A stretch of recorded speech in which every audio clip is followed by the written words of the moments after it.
Oh, that wasn't supposed to happen. All right. One moment. No, you're not having a seizure. We're just getting through the thing. There we go. Today's episode, we asked, who's your daddy?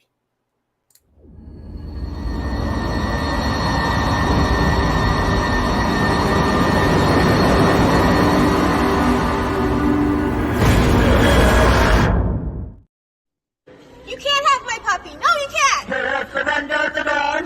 No, not Toto. Surrender the puppy. Dismiss. I will have the dog.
Hello, ladies and gentlemen, and welcome to another edition of the Legend of the Traveling TARDIS. My name is Christian Basil. I am the showrunner and host of what we're going to be taking place next. And I want to thank you all for joining us because we continue our journey as we move closer, ever so closer, to the 60th anniversary. We look back on previous episodes that we haven't had a chance to review, so we get the chance as we're moving forward to the 60th anniversary. Plus, we will be reviewing the video later on today. So if you haven't seen the trailer, stand by after this episode because we will be talking about it in the after party. So welcome again. Today, we're going to be reviewing Father's Day. This is during the Eccleston run. It premiered on May 14th. So just a couple days ago, it just premiered in 2005. It was directed by Joe Ahearne and written by Paul Cornell. This will be during the Russell T Davies, Christopher Eccleston series. So can't wait. I think this is the 8th episode, if I'm not mistaken, if anybody wants to correct me on that. But speaking of which, we're going to go ahead and introduce our panels. And remember, we're going to be judging this, how we rate the episodes. We get between 1 and 10, 1 being not so great, 10 being awesome, best episode ever. And we will be doing this very shortly. And don't forget, we'll be running your chats. Dave and I will be hitting them up. Melanie had to take the night off, so this is going to be the test of all tests today. Again, thank you for joining us, and my name is Christian Basil. Welcome there. Speaking of which, let me go ahead and remove the banner so we can see Mr. Chapman himself. How are you doing there, Dave? I'm doing. Where are you? I am in Calgary right now. Oh, okay, cool. Not in my usual space. So, are you all familiar with like when you turn your computer screen or your phone screen to like night mode? Yes. And it goes for that the blue light to that very, very warm amber light. Mm-hmm. That's outside my window right now. Okay. Alberta is burning down. We've got wildfires galore, and it hasn't been. Oh, I was going like, what? You got a concert or something? Yeah, no, it's not good. Burning down the house. On and off evacuations all over the province. Oh God, are you okay? I'm fine. I'm deep in the city. London would burn before I do. Oh, jeez. But the smoke, it was pretty windy overnight, so the smoke getting up this morning was apocalyptic. Don't forget, this is Jake Chapman. He is the rathole.ca. If you talking about board games, cross your fingers because we may have a special interview coming up that Dave and I are putting together. But check it out. If you have a big love for board games, check out Dave at the rathole.ca. Speaking of, I just saw his picture. That's why I'm a little hesitant to bring up his camera. Speaking of board games, I don't know where we're going with this. The Reverend Alec. What the deuce? What? Check out the Reverend, better known as Tom Kosak, Revs, Raves, and Rants on the YouTube channel. Don't forget to subscribe. No, I saw you with fingers up, and that's why I was like, wait a minute, what's he doing on the camera? Dave crossed his fingers. I'm crossed my fingers for Dave. There you go. Oh, thank you there. Pots. Exactly. Insert Archer meme here, phrasing, whatever. Everybody's talking to each other there. How you doing there, Tom? Paraphrasing. Everybody's talking to each other. Tom, how you doing there, my friend? Well, I thought my life was rough. Dave, oh my God. You will survive. Oh, yeah. We all will survive. Oh, look, he's doing okay. Yep. Mark Robinson, the Candyman from the UK, says stay safe out there for you, Dave. And Andrew says roll a double 6 days. Hopefully he rolls a 20 to get out of there. That's terrible. I'm glad you're okay, says Nekobat. Thank you for everybody for coming on tonight out there. And our next item up for bids, well, just because he's in order of what are you doing there? Now let me get I do it. Switch. There he goes. Mr. Nick Smith. Hello there. I am reporting. I beg your pardon? I was about to say from the Cosmic Mask, the Nadu Appreciation Society. How you doing there, sir? You become a regular. I'm glad you're aboard. I'm good. Yeah, you're keeping me hanging in there. I like it. I'm in Music City, Nashville today, and there are no fires. Hopefully it'll stay that way. Yes. I hope so. That one would be cool out there. No. Speaking of cool, well, I've got two people to pick from, so oh, well, he's not unmuting his mic, so I'll get the other guy. There we go. It's okay, Freedom. We saved the best for last. I'm going to play it there.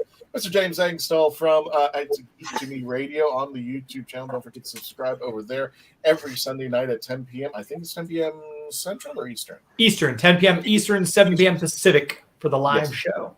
For the live show, you want to check it out, you can chat with all of his guests when he's got them on there. I've been guest on there. He's had quite a few people up over there, and we've also had people from Pensacon. So how's it going there, James? Good. I'm in flame-free St. Louis. No fires here, luckily. I feel very bad for Canada burning as it is. It's horrible. Yeah, we wish Dave the best of luck out there. Don't we feel so bad? Do I need to cross my fingers too while I'm here? Is that no? Everyone's doing okay. I think everybody's doing okay. Okay. Just stay away from forest fires. Yeah. Speaking of forest fires, we saved the best for last. Yes, it's the legendary Dr. Freedom himself, Brian Buress. He's ready. I'm getting the truck ready to go to Canada. All right. I'll go save them. Well, yeah. Don't forget to check out Brian and Dr. Freedom from news from in and around the Hooniverse, and most of the time in his parking lot. Yep, every morning in the parking lot around 5:20 Eastern Standard Time, I do a live show because I've got about 15-20 minutes to kill before I go into work. So that's live every day. If anyone wants to, sit down, just chat about anything in general, sci-fi in general, whatever topic you want to bring up, we'll discuss it. There you go. And speaking of discussing it, everybody's here. We're going to be doing the panel, Who's Your Daddy, for tonight, because we are talking about, whoa. Oh, hi. I wasn't expecting that. Just for a bit of context. Wow. My goodness. Now where in juxtaposition are you? For those who where don't know your geography or just aren't around here, I'm going to pull this map. That's Montana below. That's how big Montana is. That's how big Alberta is. Where are you in juxtaposition? I'm down. You'll see Calgary near the bottom there. So I'm not actually near the fires, thankfully. Red Deer, where I normally am, and where Alicia, who's one of our viewers, is up in the middle, right at the bottom of all of that. But yeah, there's your Dakotas. Oh, jeez. And there's the fires. So basically 2 states worth on fire. Wow. It is down, though. It's only 88 active wildfires. I think, was it 2 days ago? It was over 100. So how does this legend work? I mean, is it like green is a little safer, red's a little bad, and blue somewhere in the middle? Okay. Jeez. And how did this start? It's summer. It's summer. It just happens. It's some dry leaves. Gotcha. It's not great. We always have some kind of wildfires, but this has been one of the worst and one of the earliest seasons as well. Wow. So But yeah, I had my house full of evacuees a few weeks ago. It's really, Alicia. We're all pulling together. Yeah, Alicia, like I said, is right at the bottom of all of those fire maps. Is right around where she is. It was almost a blackout. Jeez, there. And Andrew Moore says, "Goof dog." Yeah, goof dog day. So I'm safe here. But yeah, there we go. Red is that the other. And Alicia's with you too, so you guys are safe, right? You guys are in safe position. Okay. I certainly am. Like I said, she's further north, but I'm fairly all man manufactured. Yeah. Wow, a lot of stupid people. So there's people who are still out riding their quads. There's still people out there, having their barbecues when they're not supposed to. And I mean, some of it is just, like I said, it's been very hot, very, very dry. Yeah. So I mean, the slightest cigarette will. Yeah. Cigarette, even a lightning strike could set one off. Yeah. Yeah. Do they do? I know we have them here in Florida, and I know certain states do it. Do you have control burns? Not as often. Okay. Yes, but not generally in a lot of those areas, because a lot of those aren't really as populated as easily. Our current government has not been doing an ideal job of over the last 4 years of dealing with the preparation and whatnot. Right. That. But it's been, it's not great. Mark Robinson says, Dave, ain't there snowfall falls always in Canada? No, this is our 2 weeks without. Oh, okay. Actually, honestly, we had about 3 days of rain. It is not uncommon for May long weekend, which I think is next weekend? Question mark. Yeah, the sun being magnified to it like a magnifying glass. Okay, got it. Yeah. Yeah. It does not take much right now. Yeah. But yeah, our last snow of the year is often May long. Gotcha. So the end of May. Dave, do you have control of the chats? In September. Do you have control of the chats or anything? Or I do. Sorry. No, you're fine. I just wanted to switch over there. Just want to let you know what we are going to be doing. We are reviewing the 8th episode. Thank you for Tom for pointing that out. Father's Day. Father's Day is Christopher Eccleston as the Doctor. Billie Piper is Rose. We also see the introduction of Pete Tyler, played by Shaun Dingwall, and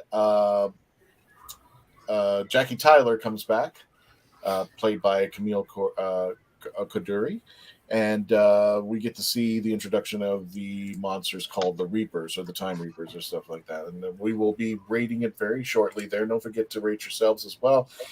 Before we go to commercial break, we're going to go ahead and get those ratings. And, of course, as you've seen in previous episodes, the lowest score will get to go first, and then we're going to work our way up to the top score. So without further ado, let me go ahead and get those ratings. Dave, how would you rate Father's Day? I'm going first. I really? Okay. You gave it a 6. Okay. A 6. How do you know you're going first on this one? Because most people really like this episode, and I'm just kind of meh on it. Okay. Nick, how would you rate this episode? I am going to go with a 9. With a 9 there. Tom? I'm going last. I give it 11. Okay, we're going to give it a 10 because I don't do 11s here. Dr. Freedom. What would you give it rate? I gave it an 8. Gotcha. So far, Dave is going first. James, are you going to go first, or are you giving? I give it a 2. I want to go first. No, I'm kidding. No, go ahead. How that rolls out there. No, I concur with Dr. Freedom. I think this is about an 8 as well. Okay. Without further ado, Reb's giving it 10 TARDISes and a diner. Okay. I understood that reference. Out there. Speaking of diners, because there's really no segue. When we return, we're going to go ahead with Dave first. We're going to be reviewing. Don't forget to jump into the chats and tell us your number and why you gave Father's Day the number that you did. Whether, again, it's between 1 and 10, 1 being bad, 10 being awesome, and all the numbers in between. When we return, please continue to stay logged on, tuned in. We will be right back.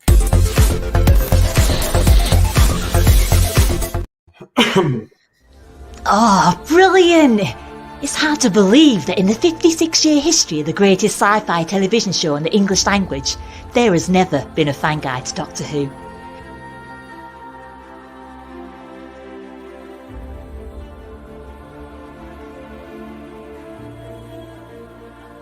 The official books might give you what they think you need to know, but only a guide written by a true fan will give you what you really want to know.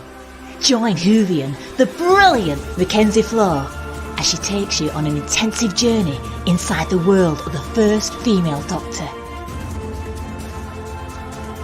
In the Binge Watcher's Guide to Doctor Who, Season 11. Right, let's get a shift on. Meet the Doctor. I'm the doctor. But not the one you were expecting. All right, sexy. It's time to go home. Doctor Who Velocity, streaming now.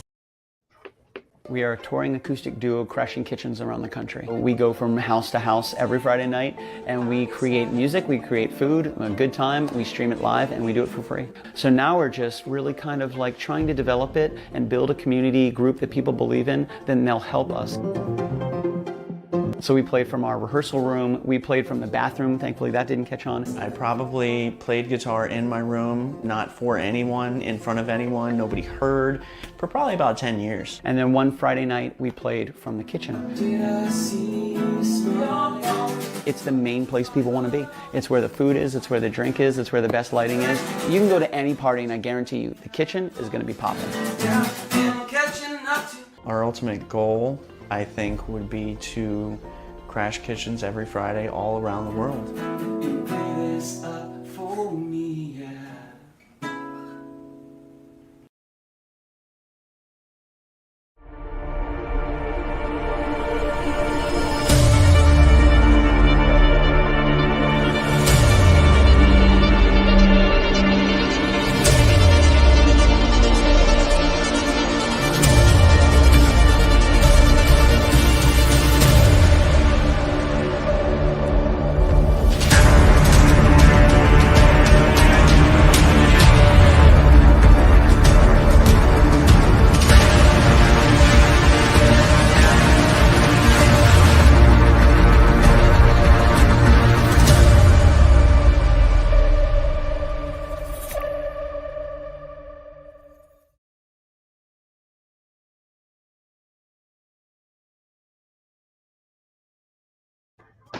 To the Legend of the Traveling TARDIS. My name is Christian Basil. Today we're going to be reviewing Father's Day, the 8th episode in the series for Christopher Eccleston before he leaves the series itself out there for reasons you probably heard in the rumors, Bill.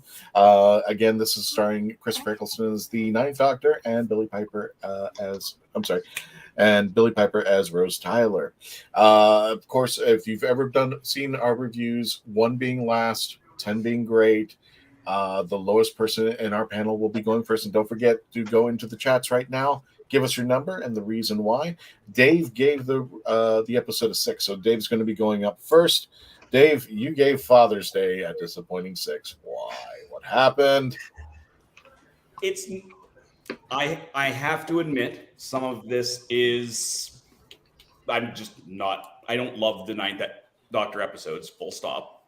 Okay. That's automatically going to bring a lot of them down. Not all of them, though. Jackie drives me absolutely insane. In this I can understand that. I can understand that. Benny! It's that same nails on the annoyance. So that kind of brings it down. And just in general, it's not a bad episode. There are good things about it. It just kind of, to me, it felt more average than amazing. I do like what it tried to do. And I recognize we're watching this 20 years later, basically. Yes. So it's, at the time, it would have been reintroducing a lot of these concepts. Which is one of the reasons why I have a hard time with the whole season, is because it's reintroducing all of this stuff that the rest of us already know. And I don't disagree with them doing that. They had to do that. It just doesn't make it as enjoyable for me as it might otherwise. So you think time is putting a damper on this now, years later? Yeah. Would you have given it a different rating when it premiered as opposed to now? I mean, I didn't come back into Who until several years after that, so hard to say. Maybe I would. Jack, because there would be nothing there to compare, so there's nothing for it to be less than. Jackie's just so annoying. Oh my god! But I mean, there's just there's just stuff that you don't otherwise see or that never get referenced again, quite frankly. Like every now and then, I think there's been 1 or 2 references to the Reapers since, but not really anything significant. I don't even know if they mentioned them in. We did one of the Masters audios. They're off hunting vortex creatures, and I don't even think they mentioned them there. Like they just kind of, it's gone. Never before do you get you don't really get the TARDIS stop being a TARDIS ever. It's so rare for them to cross paths the way they did, or for the Doctor to even let that happen. Mm-hmm. There's just so many things that don't gel with what you have now, or before, or even in a lot of those cases. So it just felt out of place in character wise as well. Was there anything positive that you would put to this episode? I mean, it does show off a lot of things. It reintroduces the fact that the paradoxes you can't interact with yourself. I would have loved to have seen more Reaper stuff because those are really kind of a cool concept. I've got a little blurb. I'm as we go through these, I'm also reviewing the role playing game, and I've got a blurb about them. They don't have a stat block in the role playing game because they are basically indestructible, untouchable. You interact with them, you're dead. And there is something ominous about that didn't feel as ominous because they couldn't go that dark. Whereas if they brought them back, they certainly could. Like if those Reapers were around now, or even in like Matt Smith era, this episode would have been much darker. Which is interesting enough because the Reapers show up, and I could have sworn I got to watch it again. I might have missed it, but the Time Lords are not around to stop the Reapers. Usually his people were around to do this, but now time gets fixed by these creatures that come flying down and pretty much, well, I don't know what to explain to them, but you only see their wings cover up the person, and then they look like they get consumed or they're irradiated or whatever these Reapers do to these people. So it's kind of they're weeping angels. Poof, they're gone. They're weeping angel, but I think they're taken out of existence. Devil's Ex Machina. Yeah. So that's kind of an interesting take. Any more redeeming values to this episode? There's got to be something good. It's like I said, it's not a bad episode. If it showed up on the TV, I wouldn't turn the channel or something. Right. To me, it was just very average. I really liked how they did do a lot of good things. The car constantly reappearing to try and time trying to correct itself was really, really neat. You get a few more cracks towards what's going on in the Time War, but again, not really a lot of it. So they could have gone farther into that. They just they couldn't do what they could have done now. Right. If this episode had been even Tennant, but specifically with Matt Smith or with Peter Capaldi, this would have been an entirely different episode. Well, for me, this is kind of like the long game, which is kind of just building up to what's going on. More explanations of the Time War, more explanations about of Rose and how she interacts. I love the fight between them the beginning fight scene between the two of them when she's done what she did to him, and you see his reaction to her. And she keeps talking, and they're in that kitchen or that nook area that they're walking around it, and she keeps talking and talking. Oh, look, all these trophies and stuff like that. And he's not saying a word. That's all he has to say is like, do you know what you've just done? I did like her dad kind of starting to flirt with her and her just going, blah. Exactly. That was funny. That was good. I wish they had kind of re-referenced that again later as well. Going, ooh. It is kind of weird, especially that little cross between when you see them arguing on the street. And apparently, I guess we're not really inclined to know that this Pete may have cheated on Jackie. We're not exactly sure. It's alluded, but it's never confirmed. But it's just like Rose is getting the bad side of the parents now. She's seeing their first argument because he wasn't around. And here's what they've been arguing about this whole time. Now she's getting a dose of what it is to be in Pete's world at the time. And, how those two bickered and how they would have raised Rose together. That would have been really an interesting concept out there. Speaking of which, thank you, Dave. Now we're going to move on to the next rating, which actually there's a two-way tie. So without further ado, we are just going to randomize it. And Dr. Freedom, you are up. You gave it an 8. Tell us, Dr. Freedom. Yeah, it's a pretty good, solid story, but I agree. I don't know why the doctor would even put himself in a position to allow this to happen. So that kind of took a couple of numbers away for me. But what I love most about the episode is Rose, gets to meet her father, and she realizes, like everybody else, her father is just a human. He's not perfect. He's not, this huge idol or anything. He's just a guy trying to get by who has his own flaws and imperfections. And that, to me, was the main thing I carried away from it, is the fact that, here's this guy who's in this situation. And even though we come to know him as this imperfect person, he does realize that he has to make this sacrifice at the end to put things right. And that right there is what really sold me on Pete. We only got to meet this guy originally for this one episode. And yet he was so willing to go out and make that sacrifice to put everything right, because he knew right off the bat when she was telling him all this stuff he allegedly did, because she was trying to lie to him and convince to him he's supposed to still be around. He knew himself better than that. He said, I would have never been that person. Right. And so maybe in a way he realized that being raised by her mom was the best thing. Plus the fact that the only way to fix this whole nonsense is to go out and face up to the consequences. And that's what I took away from this episode. It was another one of these episodes that just really played Rock'em Sock'em Robots with your feels. It really did. Yeah, I had a tear. Plus, when I sit here and think about poor Chris Eccleston during this episode, because this was right around the time, if I remember correctly, that his own father had passed away. Right.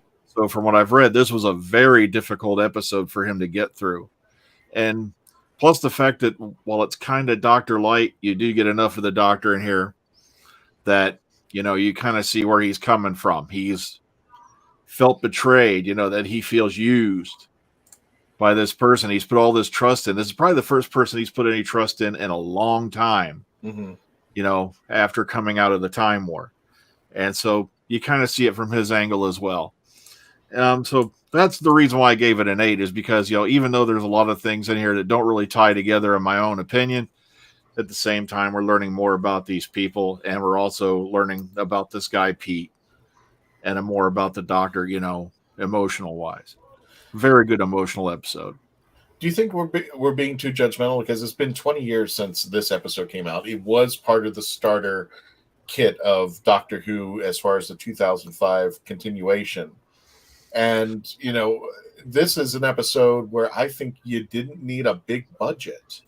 I think the only thing that was really budgeted was the Reavers coming down every now and then, but you knew, you were telling actors and people, duck, here comes a Reaver, and they were trying to CGI it in. But this one relied, just like in Classic Who, when we knew that the wibbly wobbly sets and things were going on, that we were relying on more story and direction and acting to convince us that we forget that the sets are wobbly and this is a CGI monster and stuff of that nature. Do you think we're being fair in the concept that because it's an older episode, that it gets a little bit of a downplay, or do you think that this has stood the test of time? To me, it has. It's still more an emotional tale than it is a sci-fi tale. Even though science fiction is at the heart of it. But at the same time, I can see how some people look back on these things and go, "Oh God, that CGI was bad." Or, Camille, Coduri's character, of course, Jackie Tyler. Yeah, she is a bit annoying, but remember, this one she was a lot younger, not as wiser, and she's dealing with Pete, and now she's got to raise a daughter with this guy who's been basically anything but reliable. So I can understand why they're bickering back and forth. But also, some marriages are like that. You'll see people bickering back and forth, and they still get along in the end. So in a way, I can see how some folks would look back on it and say, blah, blah, blah, you know, and then other people are going to say, it's still a very emotional tale. So, you know, because the CGI, you're right, was not as good. Plus, I am still a bit upset myself. Yeah, the Reapers never appear again anywhere, you know, in the Whoniverse. Other than they do get mentioned, I believe, here and there, you know, like often, you know, other sections, but they never get seen again or heard from again on the main show. And I really think they would have been a boon to certain episodes, you know, if they had reappeared. So I can see it either way. You know, I can see how people would view it differently over time. So. Gotcha. Let's go ahead and get to the chats out there. And Nico Bat says, I give it a 6. The Doctor indulges Rose way too much. He let her accidentally create a paradox that got her mad. I got a question for you, because I actually got to watch this during my lunch hour earlier today. And I focused on more of Nine's reaction to Rose. Like, he understood. And I know we can't play the episode here, but if you really look back at the scene leading up to the moment where he, especially in the scene where she ends up and goes, can I do it again? He's still kind of getting it because he's lost his people. Now he's kind of giving her a chance to see things, but she's got to do it under his watch, under his parameters, and that's where she takes it in a wrong direction. In fact, this episode kind of made me dislike Rose, see more of the human side of Rose, because at the beginning of the episode, when you see Rose and Doctor interact, she's almost like selfish about it. She's like, well, if you're not going to do it, it's almost like he was conning him. She was conning him. Saw her parents, right? This. Yeah, I get that, but it was just like, you know, it wasn't like can we go see my dad? And left it at that. She was kind of conning him a little bit into it, and he was like, well, where is this coming from? You know, why was this? And then he finally figured out, oh, when I said it goes through space, you didn't give a rat's, but I said when it goes back in time, now you run right into the TARDIS. So he finally figured it out, but it was in such a way that it was just like, well, we just got through Adam, who was the biggest jerk, who was trying to take advantage of time. And then he was like, Lee, well, you know what? You don't need me here. Here you go. I'm going to leave you right here. And at the end of the episode, things got kind of get patched up. Whereas Adam got the boot. He was like, well, you took advantage of the situation. Now you're another stupid ape out there. But Nico Bat, good. He accidentally gave her paradox again. And I think he's kind of, here's the funny part, Nico, about that. I kind of think you're starting to see the beginnings of the Time Lord Victorious.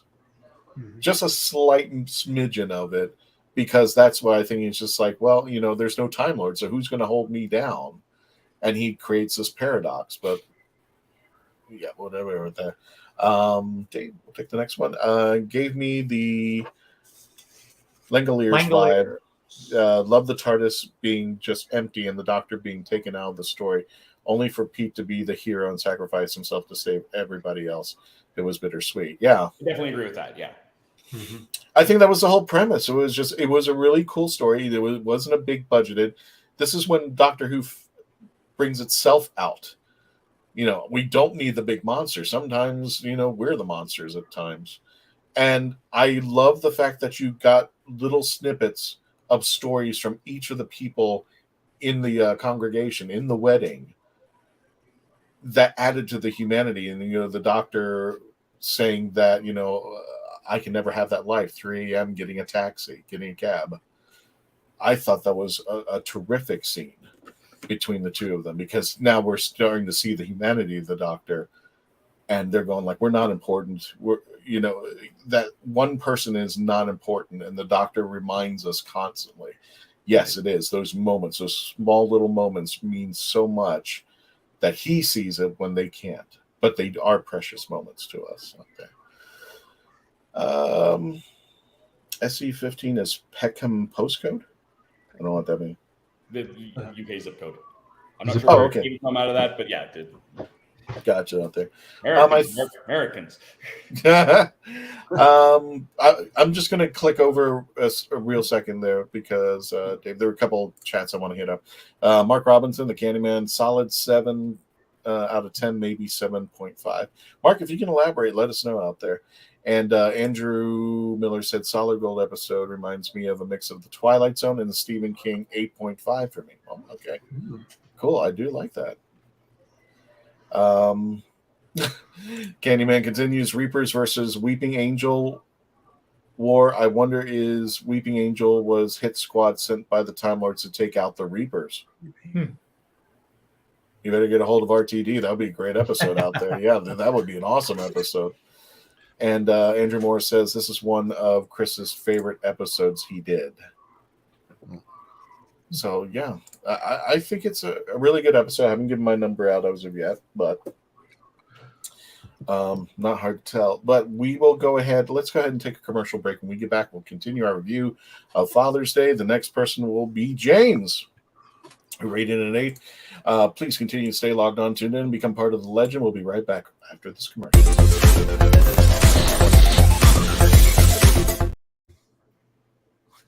You have more options than ever before when choosing a film, a television or internet series, a book to curl up with, or even a radio show or podcast. Get to know the people who are creating for you. The Hangin' With Web Show, hosted by award-winning author and journalist G.W. Pomacher, is the internet's fastest-growing web talk show series. The Hangin' With Web Show features professional, yet casual, in-depth interviews with creative arts and entertainment pros.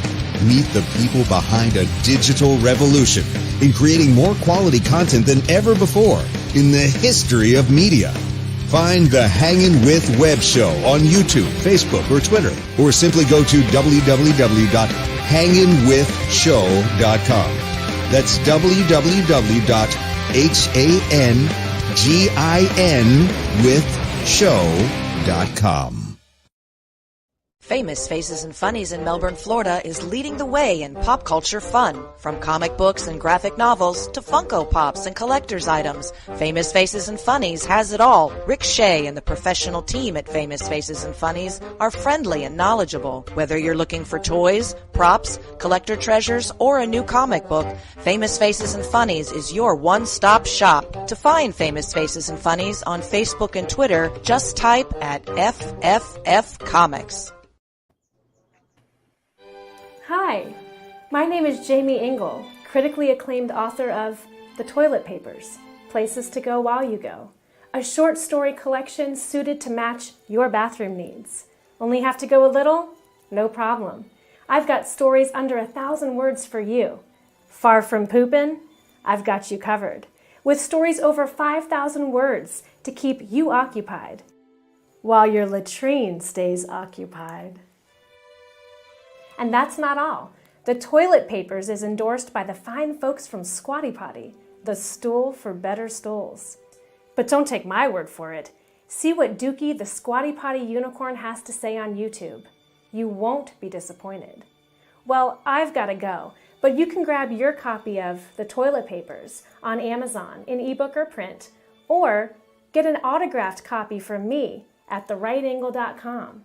And don't worry, I promise I'll wash my hands first. The Toilet Papers. You might just stay in the bathroom longer than you need to.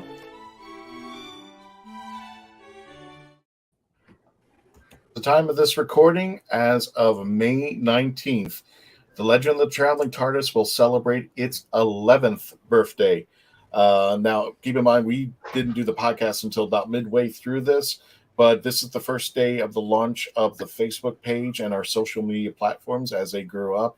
So happy birthday, Traveling TARDIS, that little piece of metal that started it all, just like Mickey Mouse did for Disney World. That little piece of metal, it all started with a purchase on Amazon. And we are now cruising into the 11th year of the Legend of the Traveling TARDIS. And we want to thank everybody for joining us and being a part of the legend. And we hope to be you tonight. If we have earned it, please don't forget, as you can see on the bottom, subscribe to the YouTube channel, youtube.com/The Legend of the Traveling TARDIS. If you want to help us out, please, super chats, super things are always welcome. If you're catching this live right right now. You can send us a super chat and super thanks if you are watching after the premiere. Hey, any little help counts to help us get over to conventions, or as who is it? I think it's Tom who says, oh, no, it's our Candyman. Mark saying, help me get a better computer so we can play games and stuff out here. So I just want to thank everybody on this episode. Appreciate everybody who's been with us since day one, since we premiered all those years ago to the day that if you just joined up and signed up. We hope you stick around. We hope you are having a great time, and we hope you become part of the legend. My name is Christian Basil. Again, we're here with our team who are reviewing Father's Day, the 8th episode of the Christopher Eccleston run out there. And James was next. He gave it an 8 out of 10. James, tell us what you liked about Father's Day, what you didn't, and let's go. Yeah, I liked this one. Just it was a different story to what we got. A lot of I started really into Doctor Who with the 9th Doctor.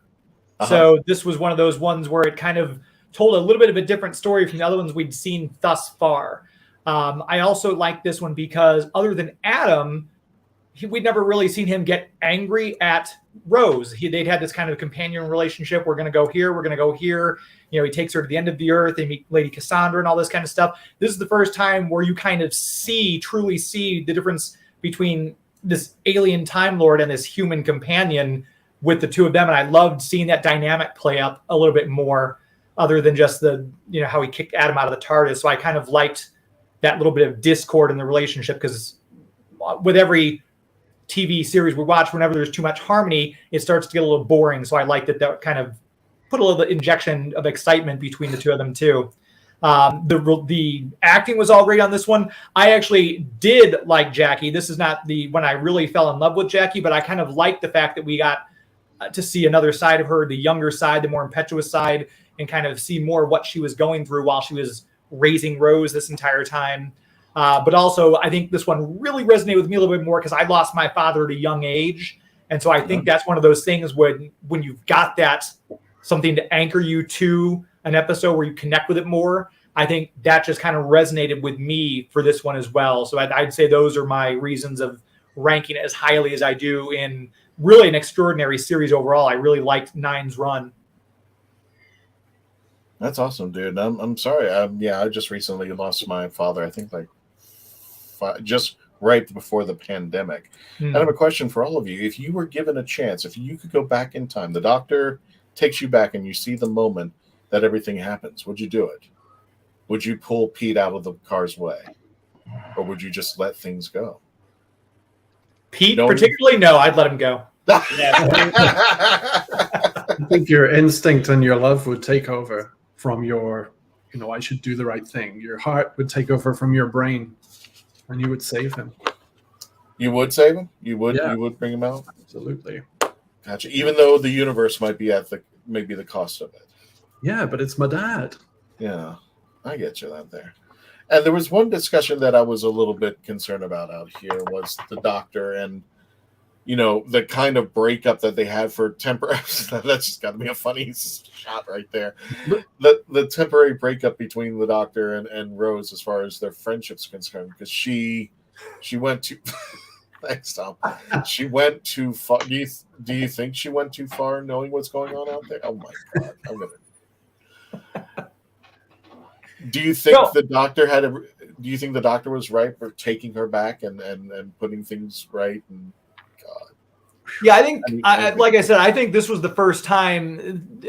Obviously, in hindsight, looking back, I think Clara Oswald was a much bigger brat than Rose ever was. But I think this is the first time we do see Rose kind of like I agree with the previous assessment that you did kind of like, oh, well, that's not a good look. The fact that she's doing this, it's this selfish thing, and that she endangered the universe by doing so. But then again, you can kind of put a little bit of that blame on the Doctor for allowing her to be in that situation. So I don't know. All right. Well, I don't know what to say here about that. We got some chats coming up over here. Dave, if you want to grab them real fast out there. Again, one of the things I did really appreciate about this episode was, I'm not even doing a review yet because I'm at the end.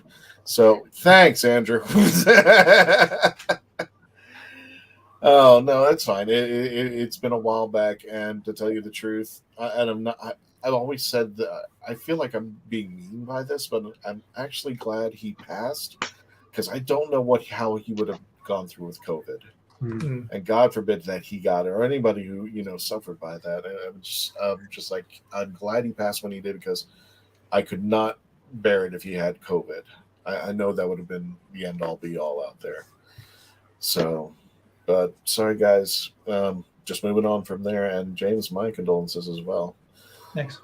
So who do we have up next? Sorry, Mark.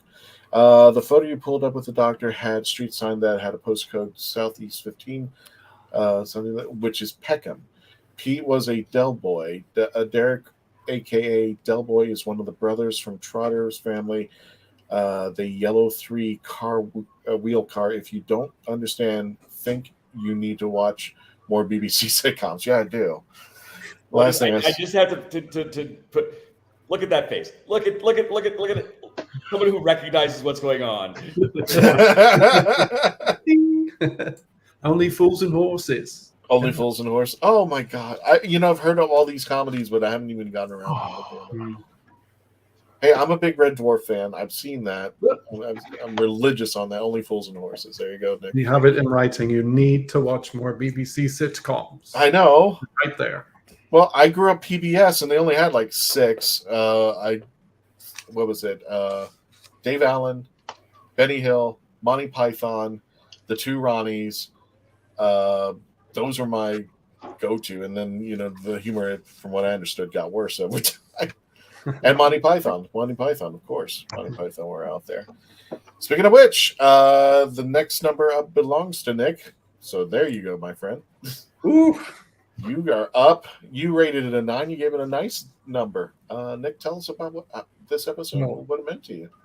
Trust me on this. I've got this great scheme for a story. It's Back to the Future meets EastEnders. Uh-huh.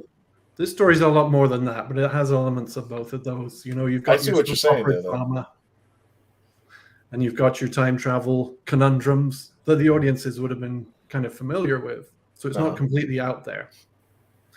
And I wasn't expecting much from this. I gave it a 9. I gave it a high mark because not for for technical reasons, but for feeling reasons. It just made me feel a lot. So yay for that. Really, if I'd remembered that Paul Cornell had written it, my expectations would have been higher. His new adventure novels that he wrote, they are my favorites because they were so hip and cool in the 90s. He always brought a lot to the table, and he does here too. There's lots of great ideas and just kind of hints at what could happen, what Doctor Who is capable of in this episode. So there's themes that we can relate to, like never meet your heroes, what were your parents like when they were younger, nobody's perfect. Right. The Doctor he's been let down twice in a row. This happens right after Adam messes up. So he's with another stupid ape. And yet he tolerates Rose, even though she does a far worse thing than Adam. I like your idea that he's a part of it. He does feel victorious. He feels like he can break the rules. Hey, let's see what happens. Right. And the Reavers turn up. The Reavers are scary, but also they're a little bit cute too in some shots. Aren't they kind of fuzzy with their little wings? But, I just think if I saw that, I would poop myself. If that just turned around and said, even worse, if they spread their wings out and did that little war cry that they did, I'd be like, yeah, just go ahead. Just there's no place for me to run out there. But yeah, I agree with everybody, especially I think it was Dr. Freedom who said, we never see them again. These were incredible monsters. I think they were, especially what their job was dealing with fixing wounds in time. You would think they would be even throughout Doctor even more as we progress through the episodes, but that's it. Especially now that the Time Lords they are or aren't around these days. Andrew Morris, worse thing than Adam, but for good reason. Adam acted out all of greed and self-interest, so forgivable. But wouldn't you think the same thing, Adam? I mean, Andrew, of what Rose did? Wasn't that greed and selfish? She was trying to save her dad. I didn't understand that it would brought back one life, but I'm just like, she took advantage of the doctor out there. And surely enough, it backfired big time to where, almost destroyed the universe again.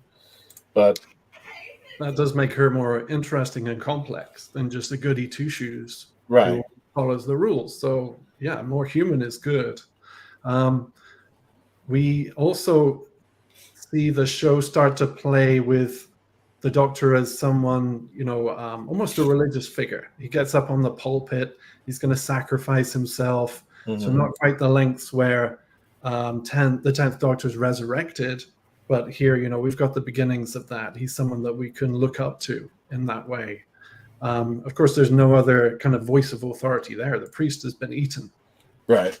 So he steps up. And I just love that. I've been waiting all this time. What was it? Go over there, secure the door, or whatever. Mm-hmm. I've been waiting all this time to do this, Jack. Yeah, I love Jack. Yeah. We meet little Mickey. We see the whole 80s vibe is great because it's period, but it's not too period. They don't push it too hard.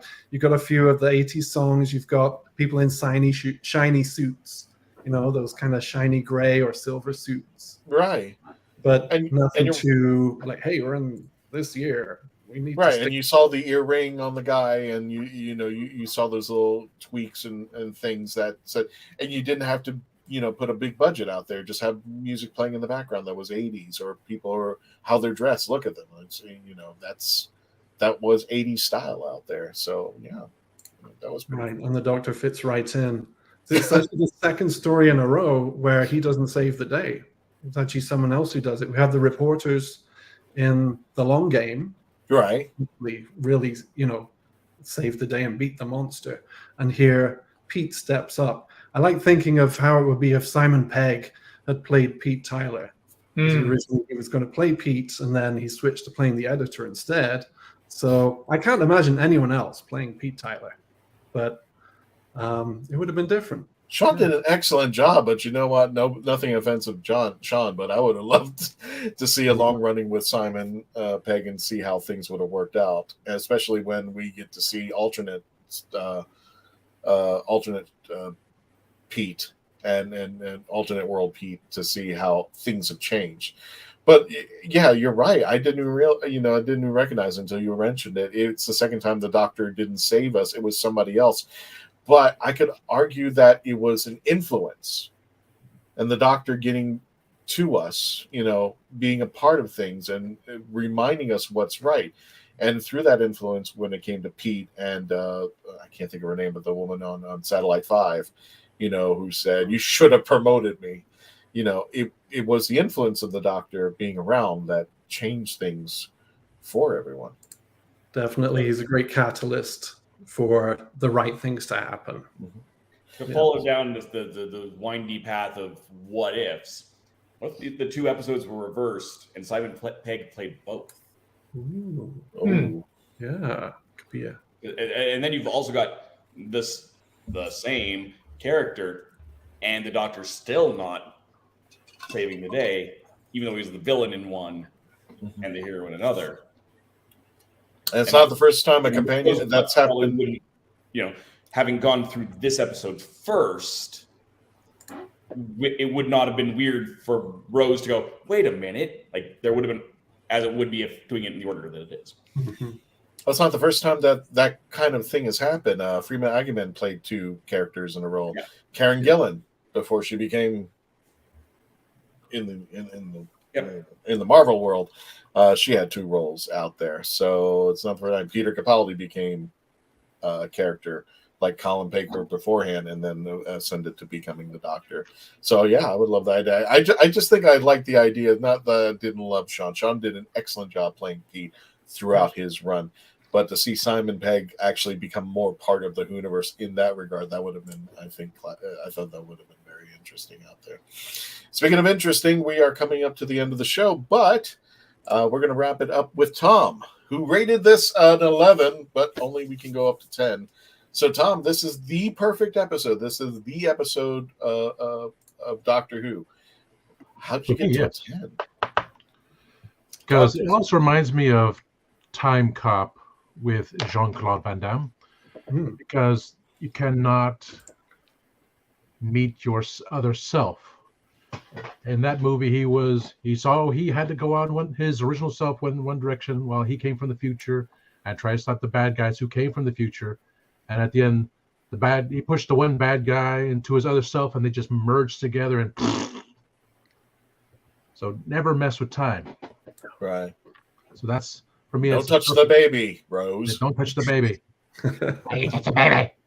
So the whole time traveling concept to me, that's always it. Do not get involved with your previous self in any other way. The idea at the beginning, this is your father. He was such a good man. He was the best person in the world because since he's dead, we want you to believe that. That's what every parent would do if child never met their other parent. They had the belief in it. So with that belief in her mind, say, well, could we go back?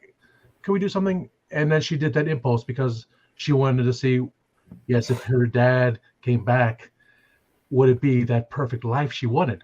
Which, of course, never is. With Jackie, the way she acted, it's like, yeah, she doesn't know if Pete's cheating on her, and like, okay, all these things are going on. That's what children have to deal with in life all the time. So that's a greater understanding. I understand all these concepts.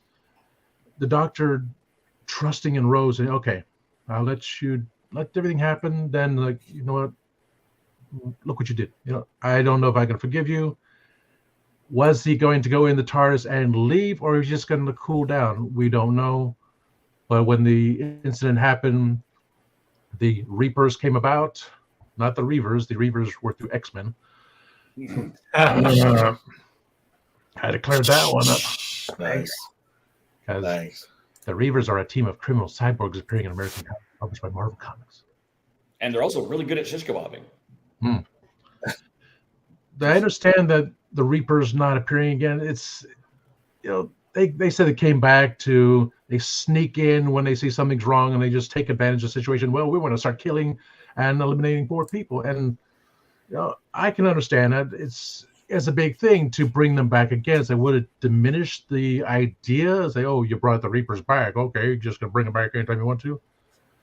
Like I read, the original idea was bringing in one Reaper in the cloak, the Grim Reaper. But I said, well, let's expand on it. Let's bring monsters back to Doctor Who. So, okay, that's what I liked. It was their first appearance. It's not say, well, let's bring them in again. It's not a Dalek thing. Let's bring in the Daleks again and just show them off. And we'll give them different arm attachments this time. Like, no. One time, I'm good with it. It made sense to me. Throwing in Mickey's. Oh, he's attached to everyone. Okay. I almost said it. Didn't say it. Well, no, the Reapers, I can understand they come back. Not only were they good monsters, and they made perfect sense, and they all evolve around time. That's their basis. That's their existence. Just like the Weeping Angels.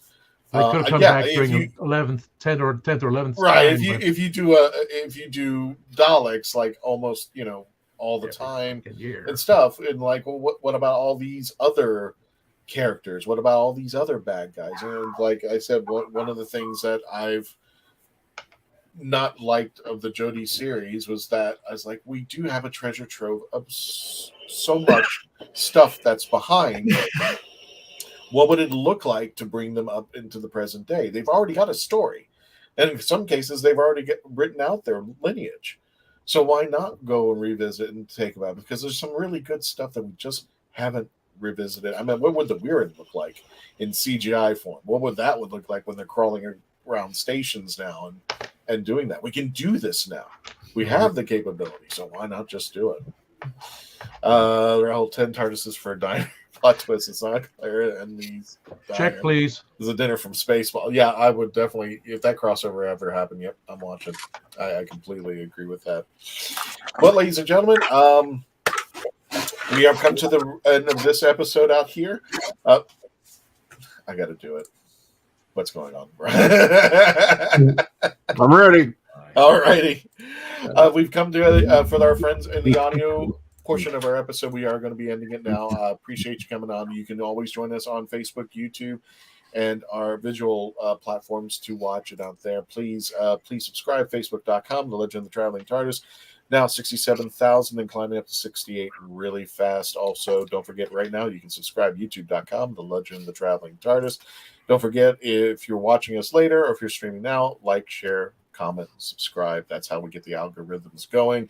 And plus, you want to check us out on the audio.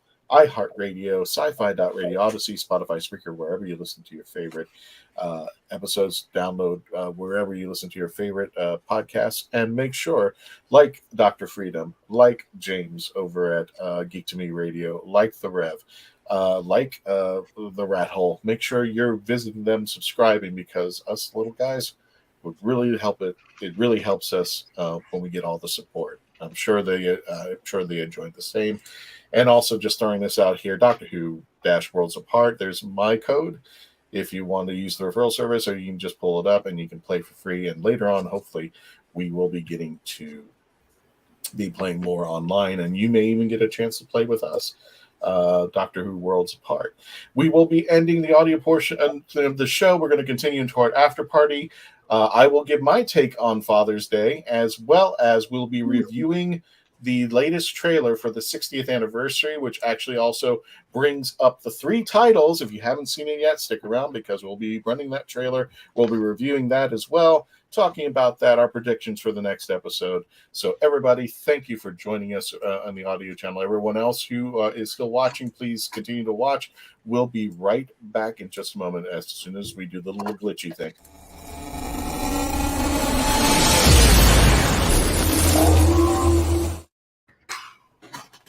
There we go. That was the glitchy thing. Andrew Morris, they have used it due to the states, I believe. That's fine. It's not every year, but yeah, there's definitely a yeah, they could break it up every once in a while out there. Speaking of which,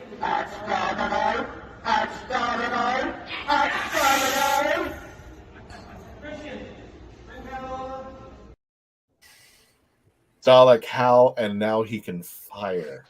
So if you're lucky to catch us anywhere at the conventions, I'll say fire. He will shoot you. And you might like it out there. So don't forget that. We're going to say goodbye to James. Thank you for coming on there, James. So again, don't forget to check James out at Geek to Me Radio and also on his YouTube channel, premiering every night on Sunday, 10 p.m. Eastern Standard Time. And if he has got a guest on board, you can chat with them as well. Thank you so much, James, for joining us, because we're going to be switching out with somebody else in just a moment. Thanks. Want to let you know too, before I go, if you did like the Reapers, they do show up in the comic book, The Four Doctors, where 9, 10, 11, and 12 end up getting crossed, and the Reapers come in to attack them. So that's another Reapers story if you want to check that out. Got it there. James, is there anything else you want to tell the folks before we let you go and bring in Kevo? No, if you want to tune in this coming Sunday, I'm going to be live all hour long with Dietrich Bader. So feel free to call in with your comments or questions, or we'll take text on the text lines at 84126, and hopefully I'll see you on Sunday. You got it there. Thank you, James, so much. Thanks. And let's go ahead and bring in our next panelist. Hello, Kevo. Hello. Over from Dietrich Husbands Bader, that's Talking. so cool. What's that? Dietrich Bader, that's so cool. He's great. There we go. I know. He's been in a lot of stuff besides being Batman, or voice of. Yeah. Yeah. Very funny guy. I know you're here to do the trailer review we're going to be doing in a few moments, but if you want, I'll give you the floor if you want to give us a review of Father's Day. Have you seen it recently? You want to give us a feedback on that? I know I've done a rewatch of the series in the last couple of years, and it's in there because back in the day when there were only so many New Who episodes. Hello, Andrew. You watched them a lot. It was actually, I vividly remember that the first night that I ever watched Doctor Who, I binged like straight through, and Father's Day was the one where I was like, okay, time for bed. It's good. I think the hardest part for me, honestly, looking back on it now, is the Pete philandering stuff. It's one thing that he's kind of a louse and he's got his schemes, but anytime that Pete is mentioned going forward, it's hard to forget that he kind of hit on Rose. that's hard. And, I don't think they really knew where they were going to take the character of Rose or her story at the time. And they were just trying to humanize Pete. So I get it. I really do. But that just makes it hard. Somewhere in the 6 to 8 range, depending on my mood, probably. Okay, cool. Yeah. All right, but between 6 and 8. I guess for me, let me go ahead and give my review. I gave it an 8. Kevo, you hit it right off the bat. Some of the cringeworthy moments that kind of dropped the number down was one of those moments. It's just like, I understand you want to make Pete human, but I think you made him a little bit too much. Yeah. I think you there were things that you didn't need to throw into the sauce in there. Now we know he's kind of flirting with Rose, and there's that moment that he had that time where the thing in the coat closet, the duffel coat issue, yeah. So it's like, and it's plus they're arguing and stuff, and I think that scene was to show Rose as I think, who was it? Was it you, Nick, that mentioned it, or was it James? It's like, not to meet your heroes. Like, yeah, you had an impression of your family that you had because of what your mom told you and all these awards, and you saw that at the beginning when she saves him. It's like, oh, look, we don't have to take down these awards and all that in front of the doctor while he's just standing there going, I'm going to kill you. Do you know what you've done? And then she sees the real relationship between them, because she's not seeing it through her mother's interpretation as far as what she wanted to tell Rose. She's now seeing actually what was going on. It's like, oh, damn, this is really, really not the way that I planned it. And as the episode progresses, Rose is now, learning like, there's some things I don't need to know, and there's some things I don't need to revisit, and this was one of them. So I think that was I think for an episode that would actually lay the foundations for things to come, like we saw a young Mickey. We got to see Pete, but then we're going to see alternate universe Pete, who's complete opposite of, and again, this is usually sometimes through the influence of the Doctor. As we were mentioning in the earlier, was it you, James? I'm trying to remember. No, it was you, Nick, who mentioned that this is the second episode where the Doctor didn't save the day. I didn't think about it, but in the previous episode, it was one of the journalists. He was stuck until she got up there, snapped her fingers, and opened it up. And this time, the Doctor wasn't around. He was eaten for whatever the Reapers do, and Pete figured it out and saved the day.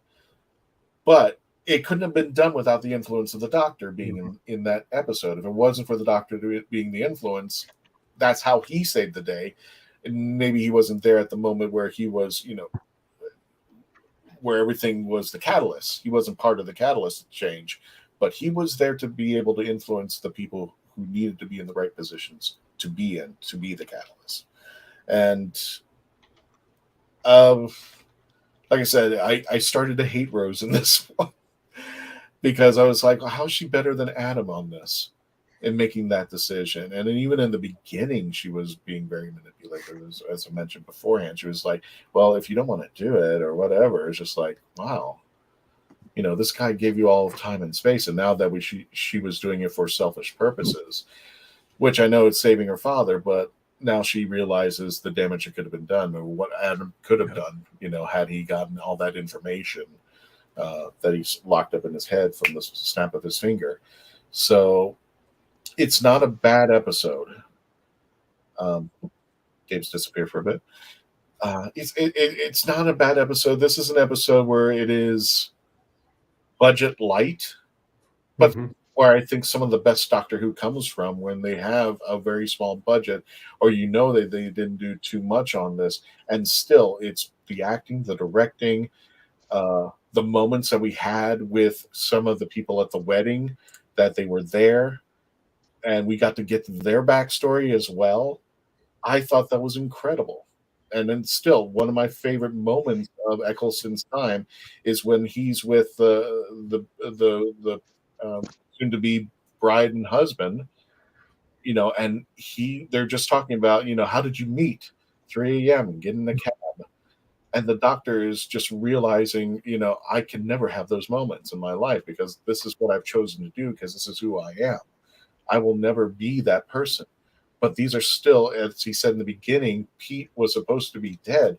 And the most important thing is a living man. That's what it is. And it can manipulate things along the way. And he was important because if it wasn't for him, the Reapers wouldn't be there.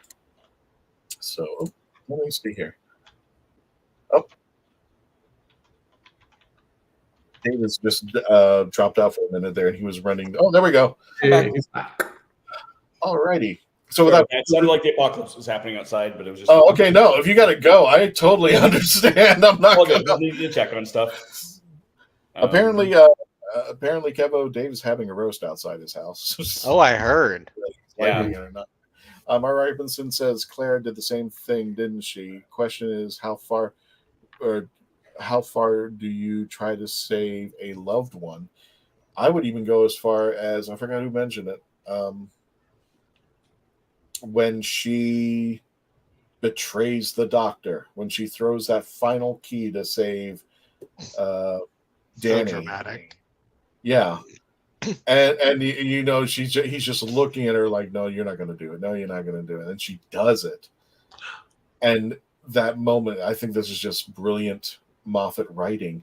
Do you think that betraying me would, change our relationship or change anything?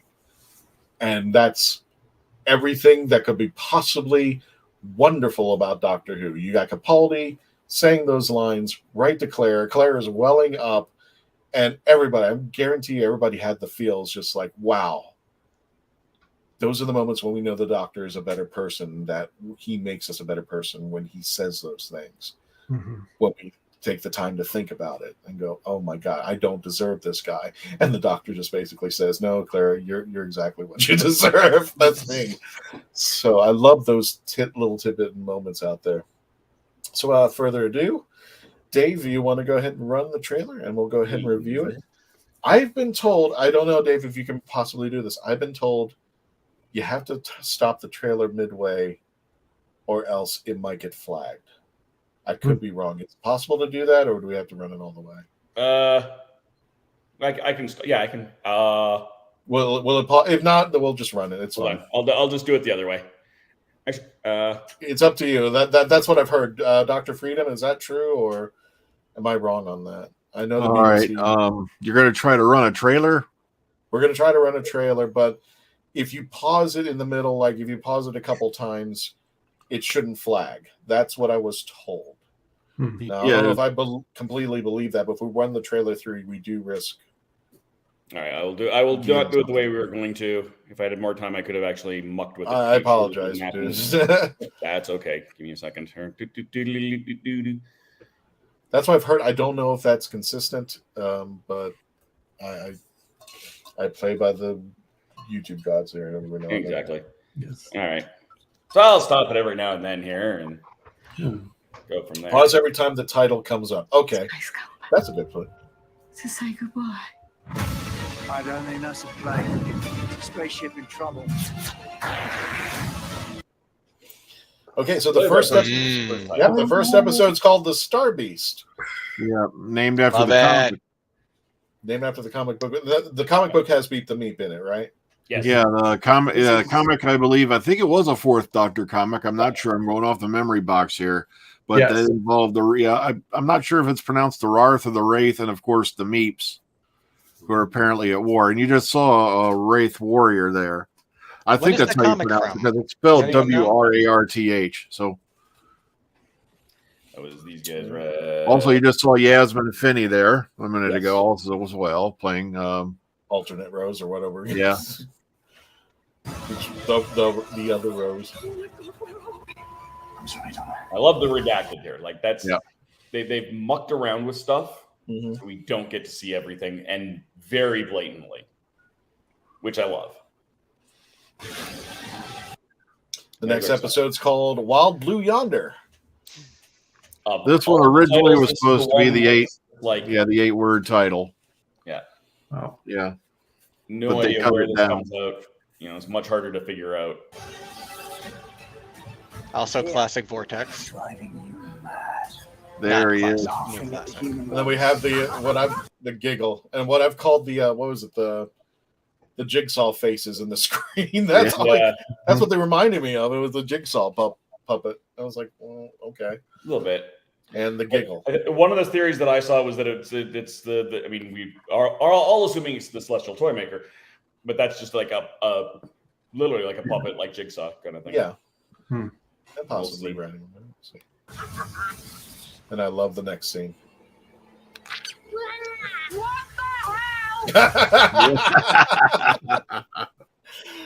Just stop it right. Catherine Tate responds, "What the hell?" So, I've never reviewed a trailer. I guess we can do a 1 through 10 if we want to do a trailer, and we'll just do a quick response to it. So I would give it a 7. I'll explain why in a minute. There, Dave. What would you rate it? I'll give it a 9. 9. I'll explain why. Tom? Pass. Come back to me. Got it. Keva? 8. 8. Brian? I'd say about an 8 myself. I agree with that. Yeah. Nick? I'd say 7. 7. And Tom? I'll You're go gonna back go to 8. I like it. Ooh. I'm going to say 7. And the reason why I'm saying this is, remember, and I saw this on another show, remember when the 50th anniversary came out?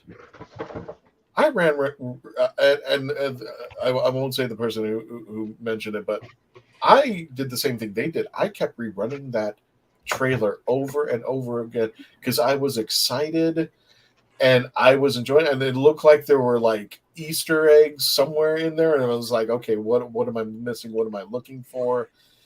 I'm not saying that this trailer wasn't bad, and I'm not saying that it didn't appeal to me, but I guess I was spoiled because I saw the 50th anniversary trailer, and that got me pumped up really much. This one was kind of more of like a teaser than a trailer to me. Yeah. Agreed. That's where I'm alluding to this. Whereas 50th was like, wow, it was like they had 3-dimensional things going on. You saw all the doctors. But here you only see the 14th Doctor. You see Donna. You see Beat the Meek, which I'm excited about. I want to see how he reacts. And you see what we honestly think maybe the Celestial Toy Maker. But then I'm trying to figure out, why is this a 60th anniversary trailer as opposed to a teaser? And that's what I feel like it was. It wasn't because it's longer than 10 seconds and they can do that. Yeah. It's ultimately, it is like 3 teasers. Right. One. The reason I really like it though is this has been and continues to be a 1.5 long viral sort of media campaign. Right. Yeah. There's very little in that in any of the trailers that have been released so far that we didn't already see spoiled. Yep. Like all of the images that leaked of filming and whatnot, absolutely, are the same scenes that you're now seeing. Mm-hmm. Oh, here's the the Doctor is filming at Camden Market. Mm-hmm. It's just put in a coherent order, Yeah. so Right. it gives us a sense of this is what we've been making, not just these are production stills and whatnot. Yeah, Yeah, and then you got the redacted bit where they did that with Shooty, where it took a while before they admitted it, but that background of Shooty's what the hell is going on, that's not the background. That's not what that scene is. That's Right. just him. And they've done a similar thing in this, going, hey, we've got this cool thing. You don't get to see it. So I think it's a really good way of keeping the hype moving without giving away more than they've already released. But there's still little ticks in there of this is new. So all the people who do go through frame by frame, okay, oh, look at that. That all is still in there. Right. Without spoiling everything. Well, kind of knew, even Star Beast, we kind of had a good assumption that that's how they would have had to do it. They have to remake Star Beast because that's where Meep comes in. That makes sense. So it wasn't a shock, I don't think, for anybody who's been paying attention that was going to be that title. We still, the other titles, we have no idea what the heck's going on. Right. So those don't spoil anything. So yeah, that's why I think this is a really, really good trailer. All things is they've used all the stuff that, whether it was legitimate leaks or RTD just leaking stuff himself, because he's admitted to doing that leading up to Shooty's announcement. Right. He was controlling the Well, as I mentioned beforehand, and this is nothing new when it comes to the big corp, big Hollywood, big corps and all that. Everybody goes, oh, wow, there's this leaked footage. And I said, do you really think it's leaked? Or did they just let you or somebody go out there and record because they want this? And for me, I think, this is my opinion, you could counter it, I think it gets more traction when it's a leaked photo than it is a trailer. In my mind, if somebody is leaking something, and you can see this throughout, and Dr. Freedom, you know as well as I do. If somebody has a leaked footage or a leaked video or a leaked thing, that seems to get more traction, more discussion, more talk than if I put out a video of something that I want you to see. And the question always comes up too: is it actually leaked, or is this somebody going like, "Yeah, I pulled up my photo and and I showed the dancing"? Because as you mentioned, Dave, everything that was leaked is now in this video. So we're not giving you more than what we told you were getting. Now this is purely speculation, but we know that they do it. So. And this is one of the things that was newer. I don't think I've noticed the puppet before this was come out. So this was one of the bigger things. John Logie Bear, pirate puppet. And Andrew's got all sorts of info on here. Here we go. Thank you, Andrew. Oh, okay, cool. Or Thank Andrew, you, what did I say? On October 2nd, 1925, Baird was working in his laboratory when he was able to successfully transmit the first television picture. It was a grayscale image showing a ventriloquist dummy's head. The ventriloquist dummy was known as Stocky Bill. If I saw that as the first transmitted picture in my house, I would probably run out of the freaking house. Yeah, that just brought over Jigsaw vibes to me. It's just like, if I see that in there, I'm like, get out. Yeah, but you wouldn't have had a TV yet. Play a game. Thing, right? It still would scare me. Still would scare me pointless. So how excited are you guys for this new series? Based upon the trailer, how excited do you feel about what's going to be taking place now? More excited than I was. Mm-hmm. It did, again, without spoiling things, it still confirmed a lot of what we knew. Especially, like, that was my big question is, are they doing Star Beast? Mm-hmm. We now know that they are. How are they going to do Star Beast is the next really big question. Right. Are they going to follow the plot? Are they going to do their own take out of it? And there's a lot of stuff in there that makes me go, I don't know that they are. I think they're going to follow it in the same way that the MCU follows a lot of Marvel comics. Right. They're going to do a Walking Dead generic. comic. We're going to combine some stuff. We're going to take a few other things from the other places and kind of, you got an idea, but never be sure. Right. It's kind of like The Walking Dead too. They had the comics and they were like, well, if they didn't want to follow the comics, otherwise what's the point of watching the TV show? Yeah. So they kind of needed it out. They went into this other direction so they could avoid some of the things that were happening in the comics so that nobody knew the answers to it. But I'm very interested. I don't know if it would get... I wouldn't say it got me as excited as the 50th anniversary because you saw all the doctors and everything, but this may be where they just want, like you said, they released all the information that they wanted us to see, and hopefully in the next, 6 months away? Is that what Andrew said? We're 6 months away. Something to remember too, though, is that big trailer wasn't until the month before the 50th anniversary special. So if we want to compare this teaser to anything from that year, it's sort of making up for that John Hurt reveal at the end of the Name of the Doctor and then making us wait 6 months. We don't have anything like that because there's no series. So it really was just to give us anything to sate us until they really start giving away information. So if we don't get a real trailer by October, then this was sort of not enough. But just in terms of giving us anything to hold us over, Yeah, it was good. I agree with what you're saying though. It really was more of a teaser than a trailer. So I like what Dave pointed out, where it's like it was 3 trailers, 3 teasers in one. Okay. I'm not sure we need more. There's just only 3 episodes, and then we're giving too much. You're not going to get any of us are not going to make our decision on whether we are or are not going to be watching it. We are. Most people who are already David Tennant fans, and left Doctor Who, know he's back. Right. People who weren't Doctor Who fans and are just David Tennant fans, because there's a lot of those people, already know he's doing this. They don't need to do a whole big giant trailer. They could sit on it and just drop these little bits. Right. But they have to do something more like this, because there are people who don't live online and who have not seen all of those spoiled images. When I went to see when I went to see Spider-Man: Far From Home, I knew everything that was going to happen, give or take. Hang on a second. Would you even have handcuffs? Spoilers. Fair. And Andrew Garfield does his big entrance. Right. And the girls behind me gasp in a complete shock because they had no idea. And it's like, I've missed the days where you could have that. I want us to have every doctor in existence in this thing and not know till they're on screen. I've said that every time that this comes up. I want to be surprised.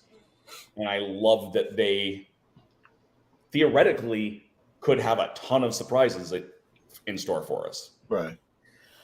Well, and they've done it without completely undermining all of the shooty stuff. Right. Yeah, because we know he's in. We saw him at the end of The Power of the Doctor. He's got a bleep mode and he's wearing David's outfit. So we know that it's going to happen. Yeah. We know it's going to transpire. We know it's in a different location than where he was. What the hell's going on? What the hell is going on here? Whatever he says at that moment. Yeah. But it's kind of weird. I know this sounds crazy. I knew in advance.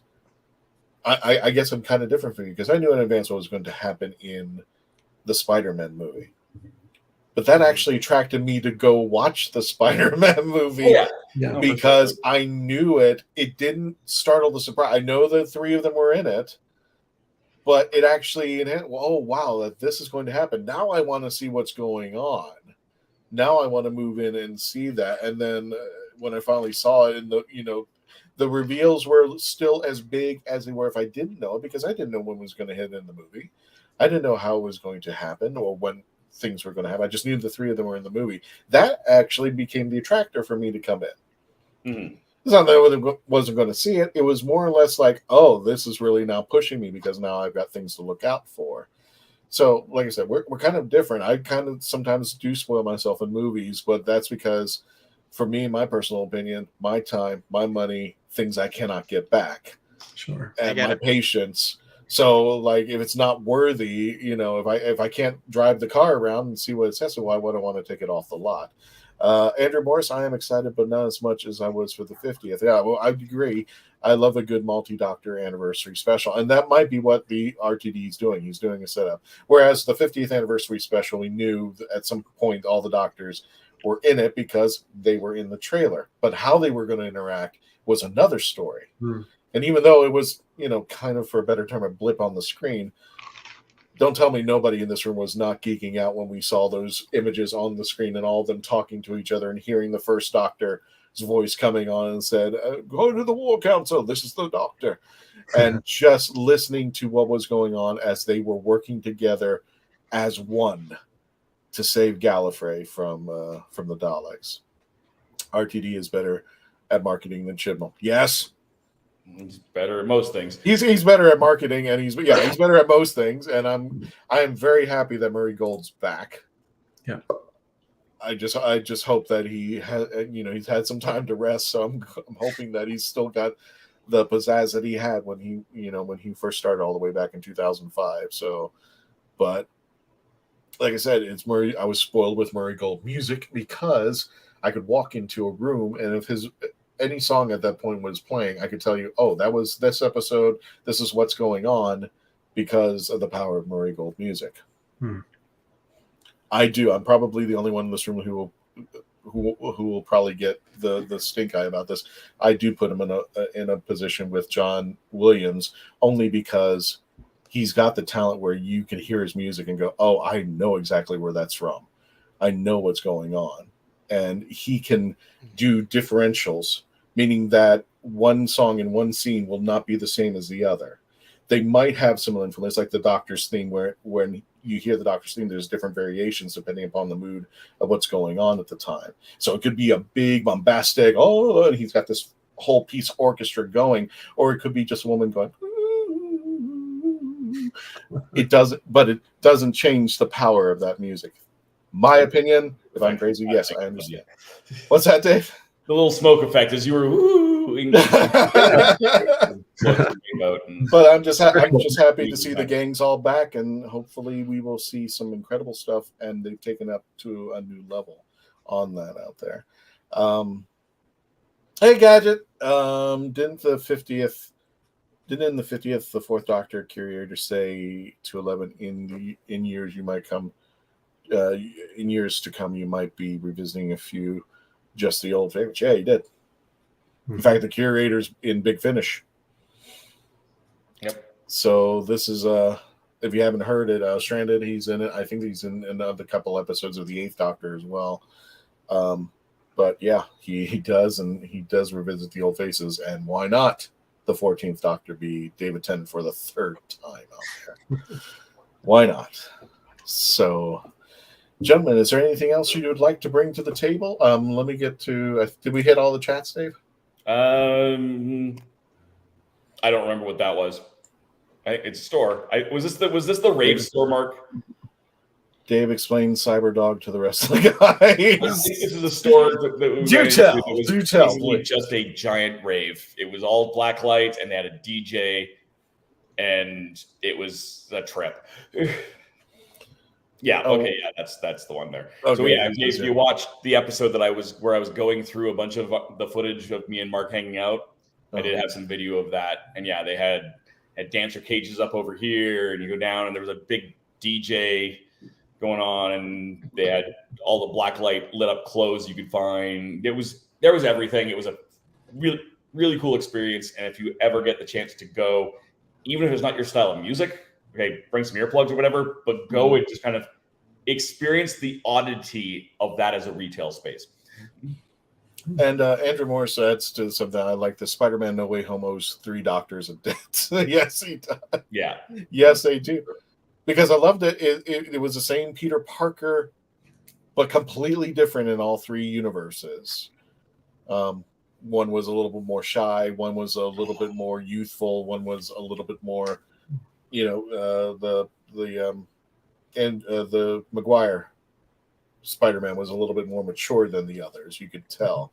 The Andrew Garfield had what's that? He didn't have a choice. He's old. Yeah, he was a little older, but it played well that he had a little bit more mature especially when he meets Doc Ock, which we're going into another genre. But, it's really weird to think that we could get that for the 60th anniversary specials of all David Tennant's doctors. We could see the 10th Doctor, the 14th Doctor, the Meta-Crisis Doctor. Oh my God. So I wouldn't hate it. 14 and 10. No, I wouldn't hate it either. I just like the 3 of them look at each other and they're just like, what? In succession. What? And that's I wrote it. Copyright Kevo. Andrew Moore says, have you guys seen the new TARDIS interior? Is that the one that looks like I've seen a couple of different shots that they've said of the TARDIS interior. I'm just going to let that fly. So we've seen it in white. I think we've seen it in purple. We've seen a few different options of maybe it's massive and this giant cavernous thing. Maybe it's not. Yep. 10A, 10B, Meta-Crisis, and 14. Well, we know there's going to be some kind of lavender thing to it because in the latest filming photos, they're using a lavender light for the interior of the TARDIS police box prop. But from what we're hearing, yeah, just not including the pictures, but what from hearing, it's pretty phenomenal. just off the descriptions that have been coming out from various people who've seen it. Like even RTD. Didn't the RTD talk about it a little bit? But very little. I think he just kind of mentioned it enough to get people talking and moved on. Yeah, sure. I'm curious. I'm just curious because I would love. I think we talked about this, Brian. That it's like I like the idea that we actually go into the bigger on the inside to an astronomical level, and that this thing looked like a hangar, and you could do scenes inside the TARDIS now from different points, different rooms, different angles than just what we had when we grew up from Hartnell to McCoy, where it's just the round things on the walls, and we just moved a wall, and it's like, oh, now this is this room or that room, or it's the zero room, which way is the console going to be facing this week, right? Or where's the scanner going to be this week? Did we destroy the old console? Did it rain on it? Or for you folks who can remember it, anyone else here remember the third Doctor, the salad bowl TARDIS? Were the big roundels that look like salad bowls? Yeah. Oh, goodness gracious. Okay. So that's Cyberdog the outside. Yep. Oh, wow. Make it bigger. I can't make it bigger. Oh, there we go. And the inside, like I said, the inside is every bit as weird and spectacular and crazy as that. Nice. Cyberdog. I thought those were Cybermen when I first saw it. Sounds like a spinoff of RoboCop. What's that? Well, we come to the end of the show, folks. Let me go ahead and give the shout outs. Kevo Reese. Check him out, Kevo Really, at Instagram. Also, Husbands Talking More or Less. You know what, Kevo, I'm going to let you take over. Hang on a second. Let me grab it. There we go. Hey, what's up? You can check me out at Exodus for Show, where we live stream broadcast every weekend. At least one, usually two, talking about all sorts of cool multimedia stuff. What did we just covered Zelda Tears of the Kingdom last weekend. One of our partners, TK, is really into that, so we covered a little bit of history on Zelda. I learned a lot. There's a lot I don't know about Zelda, so that was fun. And this weekend we're going to be covering Muppets Mayhem and the Apple series Silo. So two very disparate topics. Gotcha. Dr. Freedom, talk to us. Tell us where people can find you. Well, let me see. Over on YouTube on the Dr. Freedom channel, if you want to just sit around live chat early in the morning, 5:20 Eastern Standard Time every day, we have Tales from the Parking Lot, where you just sit there and rant about various topics. Or if as news comes in, I'll have different live streams popping up in the afternoon. So stay tuned. Reverend Abagan, where can people find you on the Revs, Raves, and Rants? Revs, Raves, and Rants on YouTube. I do have my own Facebook page, Reverend Amagon, on YouTube, where I will eventually post a lot more pictures relating to YouTube, where I just, again, rave about anything, everything, rant about virtually everything else, just for fun. It's just for me and for you to come and see the insanity I go through. Gotcha. Nick, tell us about the Cosmic Mask on the way out, brother. Yes, Cosmic Mask is a zine from DWAS. Please reach out to me. You've got stories by some of the people here, some of the hosts, but also we're always looking for articles and fiction and art. So track me down and send me your stuff. And to wrap things up, Dave Chapman of the rathole.ca, where everybody can get a hold of you. Kevo, what time is that show again? Just 6 p.m. Sunday. Okay. No, I may just try and tune in. But yes, you can find all of my social medias at Linktree. That's linktr.ee/therathole.ca. I'm about 4 people away from a nice milestone over on YouTube, so feel free to jump over there and give me a subscribe. I will have a couple of really interesting interviews and live stuff going through over the next month and a half. I just have to kind of get everything in the right boxes to make sure that happens. So definitely give me a subscribe, and you'll get some very interesting gaming. Tabletop gaming and interesting stuff. Gotcha. And as we wrap up, folks, next week we'll have a brand new episode. We'll be talking to Bonnie and Matthew from Comcast Cerberus. We have been invited. Now, we will not be there in person June 10th to the 11th, but we will be there in virtual. We'll be hosting cons online here at the Legend of the Traveling TARDIS, live as we broadcast and stream live over at the Huntsville, Alabama location at the Holiday Inn in Research Park. Again, this will be taking place June 10th and 11th. We will be having special panels here online on our channel, so you can check us out there. But if you just happen to be over at the convention, Eliza and Eric Roberts, we had them weeks ago, artist Kelly Yates, writer John Peel, and of John Barrowman will be over at Concasterberus. You can check things out on their Facebook page, concasterberus.net, or watch us here that weekend when we will be hosting panels for them live. So this is going to be a fun little and interesting thing, because we rarely do virtual events except for San Diego Who. So this will be the second time we'll be doing a virtual event like this for a convention out there. And don't forget, on the way out, what's that? We did or some of us did DragonCon. It wasn't the Traveling TARDIS, I guess. No, that's okay. Do us a favor right now before you leave. Subscribe to the YouTube channel, youtube.com, the Legend of the Traveling TARDIS. On the way out, like, share, comment, and subscribe. Let people know to help the algorithms out there. We are on TikTok at the Traveling TARDIS, and also facebook.com/the Traveling TARDIS. We're closing in on 68,000, and hopefully we'll make it to 70 by the end of this year. And if you want to listen to us, iHeartRadio, sci-fi.radio, download the app for free. Odyssey, which used to be CBSRadio.com, Odyssey, Spotify, Spreaker, Podbean, and Player FM, where you listen to your favorite stuff, or you can just watch on here live. Thank you so much for joining us, folks. Don't forget to say goodbye on the way out. Please continue to always become part of the legend. Stay safe out there, because we want you to be here every time we come out here at the Legend of the Traveling TARDIS. Take care. Tony, take us out.